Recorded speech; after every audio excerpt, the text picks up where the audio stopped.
இனிய காலை வணக்கம். என் உரையாடலை கேட்கும் அனைத்து உறவுகளுக்கும், சொந்தங்களுக்கும், நண்பர்களுக்கும், அப்புறம் சிந்தனைக்குரிய எனது மக்களுக்கும் நான் சொல்கிற விஷயங்களை உள்வாங்கி கொண்டு என்னோடய கருத்துக்கு ஆதரவு அளிக்கும் அனைத்து உள்ளங்களுக்கும் மீண்டும் ஒரு தடவை நன்றியை தெரிவிச்சுக்கிறேன். பொதுவாக நம்ம பார்த்தோம் அப்படின்னாக்கா, யாரும் எல்லாருக்கும் ஏற்கக்கூடிய ஒரு கருத்தை யாராலும் சொல்லவும் முடியாது. அதே சேம் டைம் நம்மளோட கருத்துக்கும் 10 பேர் இருப்பாங்க. யாரோட கருத்துக்கும் சப்போர்ட் பண்ணுறவங்களும் இருப்பாங்க, சப்போர்ட் பண்ணாதவங்களும் இருப்பாங்க பொதுவாக. ஓகேங்களா? இதில் என்ன அப்படின்னு நம்ம பார்த்தோம்னா, கூடி வாழாதவரும் கூட்டு சேராதவரும் வெற்றி அடைய முடியாது. இயற்கை என்ன அப்படின்னு பார்த்தீங்கன்னா, இப்போ ஒரு கோவிலுக்கே போகிறோம். நம்ம ஒரு கூட்டமாக போய் சாமியை கும்பிட்டா தான் அது நிறக்குது, சிறக்குது. பக்தி அப்படிங்கிற ஒரு விஷயம் எல்லாருக்கும் போய் சேருது இல்லையா? அதுபோல் இப்போ இவங்க என்ன நினைக்கிறாங்க அப்படின்னு பார்த்தீங்கன்னா, பொதுவாகவே ஒரு கட்சி அப்படின்னு சொல்லி அவங்க ஆரம்பிச்சிட்டாவே உடனே மக்கள் ஆதரவு தெரிவிச்சிருவாங்க அப்படின்னு நினைக்கிறது தப்பு. ஃபஸ்ட்டு நம்ம எப்படி அப்படிங்கிறத மக்களுக்கு ப்ரூவ் பண்ணணும். நம்மளோட கருத்து, நம்மளோட கேரக்டர், நம்ம செயல், நம்ம ஒரு விஷயத்த சொன்னால் செய்கிறோமா அப்படிங்கிறதும் அவங்க பார்ப்பாங்க. அந்த ஒரு வாய்ப்பு கிடைக்கிறது ரொம்ப கஷ்டம். ஆனால் அந்த வாய்ப்பை மக்கள் கொடுக்கும்போது அதை சரியாக பயன்படுத்திக்கிட்டால் வெற்றி நிச்சயம். இதை ஏன் நான் சொல்கிறேன் அப்படின்னா, உங்கள் கூட சேர்ந்து இருக்கிற ஒரு 10 பேர்த்துக்கு மட்டும் நீங்கள் அதாவது நீங்கள் ஒரு உதவி செய்கிறீங்க. அது என்ன சொல்கிறது, பொதுச் செயலாளர், அது இதுன்னு ஒரு நிறைய விஷயங்கள், நிறைய பதவி, நிறையா ஒரு உரிமைகள், நிறைய விஷயங்களை கொடுத்து வச்சுருக்கீங்க. அவங்களும் உங்களுக்கு ஒரே ஓட்டு தான் போட போகிறாங்க. மக்களும் ஒரே ஓட்டு தான் போட போகிறாங்க. பணத்தாசை, பண தேவை இல்லாதவர்கள் இந்த உலகத்தில் யாரும் இல்லை. அதனால் இது மட்டுமே நீங்கள் வெற்றி அடையக்கூடிய ஒரு விஷயத்தை தராது. ஃபஸ்ட்டு அந்தந்த கிராமங்களிலும் ஒரு தேவைகள், யாருக்கு என்ன கஷ்டம், யாருக்கு என்ன தேவைகள் இருக்குது அப்படிங்கிறத ஒரு நேர்மையான ஆளை பிடிச்சி அவங்க மூலியமா நம்ம நல்லது செய்யக்கூடிய விஷயங்களை அவங்களுக்கு ப்ரூவ் பண்ணணும். புரியுதா? இப்போ எப்படி அப்படின்னு பார்த்தோம்னா, அந்த காலத்திலே சொல்லி வச்சுருக்காங்க, உழைக்கிறது 1 கோடினா ஏச்சி சாப்பிட்றது 7 கோடி. புரியுதா? உழைக்கிறவங்க 1 கோடினா ஏச்சி சாப்பிட்றவங்க 7 கோடி. அப்போ உழைக்கிறவங்களை நம்ம கைக்குள்ளே கொண்டு வரணும். அப்படிங்கும்போது அவங்களுக்கான கஷ்டங்கள், அவங்களுக்கான தேவை, ஏழைகள், இப்போ நம்ம நாட்டை பொறுத்துக்கிட்டிங்கன்னா எல்லாருமே வசதியான ஆட்கள் இல்லை. ஏழை நிறைய பேர் இருக்காங்க. அவங்க நம்மளை பிடிக்கணும். அவங்க நமக்கு நம்ம கட்சிக்கு சப்போர்ட் பண்ணணும், ஓட்டு போடணும் அப்படின்னு நினச்சோம்னா அவங்கள ஃபஸ்ட்டு கவர் பண்ணணும். இவங்களுக்கெல்லாம் ஒரு தள்ளுபடி அறிவித்தா போதும். யார் பணம் வச்சுருக்கிறவங்க இவங்கெல்லாம் அந்த லிஸ்ட்டில் வந்துடுவாங்க.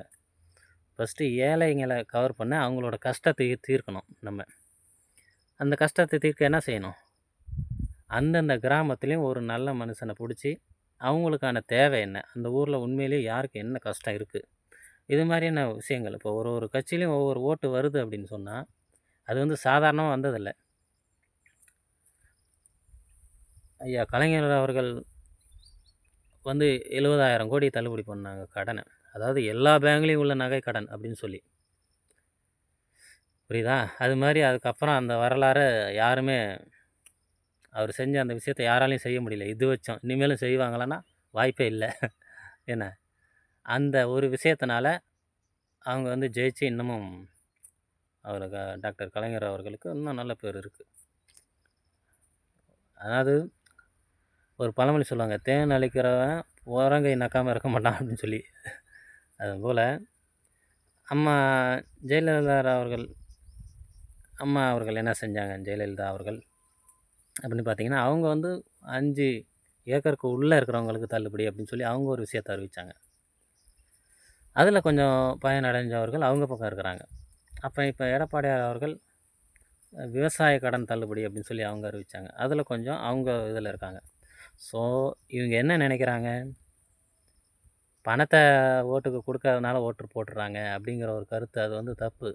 அது சும்மா அம்மா இருந்தப்பயே சொல்லுவாங்க. புரட்சி தலைவி அம்மா ஜெயலலிதா அவர்கள் இருந்தப்பயே என்ன சொல்லுவாங்கன்னா, அது உங்கள் பணம், உங்கள் பணத்தை உங்கள்கிட்ட கொடுக்குறாங்க வாங்கிக்கிங்க. ஓட்டு வந்து நீங்கள் யாருக்கு போடணுமோ, யார் உங்களுக்கு நல்லது செய்வாங்கன்னு நினைக்கிறீங்களோ அவங்களுக்கு போடுங்க அப்படின்னு சொல்லி அவங்க அப்பயே சொல்லிக்கிட்டு இருந்தாங்க. புரியுதா? அதுபோல் அதில் வந்து நிறைய விஷயம் இருக்குது. இவங்களுக்கு இன்னும் இந்த புரிதல், இந்த ஒரு விஷயம் வரல.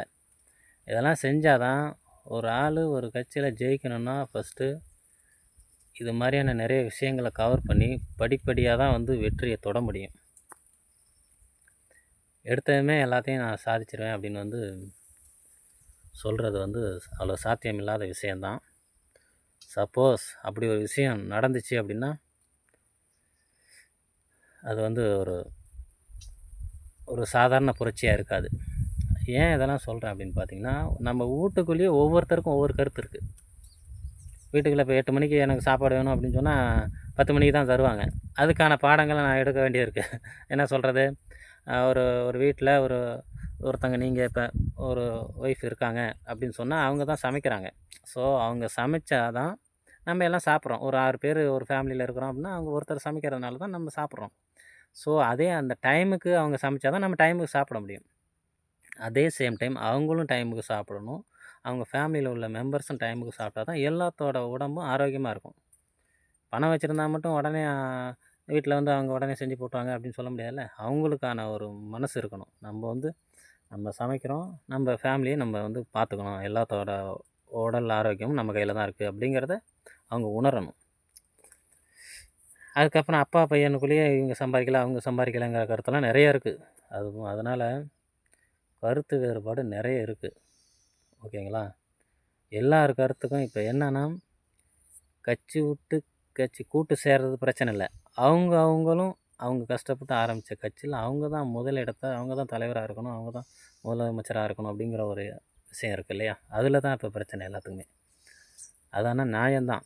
ஸோ அது நியாயமாக இருந்தாலும் நான் ஃபைனலாக சொல்ல வர விஷயம் என்னென்னா, இதை வந்து ஒரே விஷயத்தால் சாதிக்க முடியாது, ஒரே நாளில் சாதிக்க முடியாது, ஒரே 5 வருஷத்தில் கூட சாதிக்க முடியாது. அவங்க கொடுக்குற வாய்ப்பை சரியாக பயன்படுத்திக்கிற அளவுக்கு யாருக்கு கெப்பாசிட்டி இருக்குதோ அவங்க தான் இதை வந்து செய்ய முடியும்.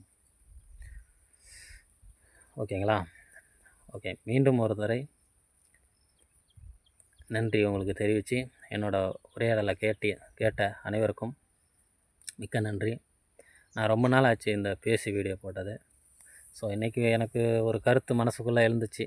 அதை சேனல் ஏன் ஆரம்பிக்கிறோம் நான் பணத்துக்காக ஆரம்பிக்கலை. எனக்குன்னு ஒரு சில கருத்துக்கள், அவங்கவுங்களும் எல்லோரும் கருத்து சொல்லும்போது என் மனசுக்குள்ளே இருக்க கருத்துக்களை நான் சொல்லணும் அப்படிங்கிறதுக்கோசரம் நான் ஆரம்பித்து சொல்கிறேன்.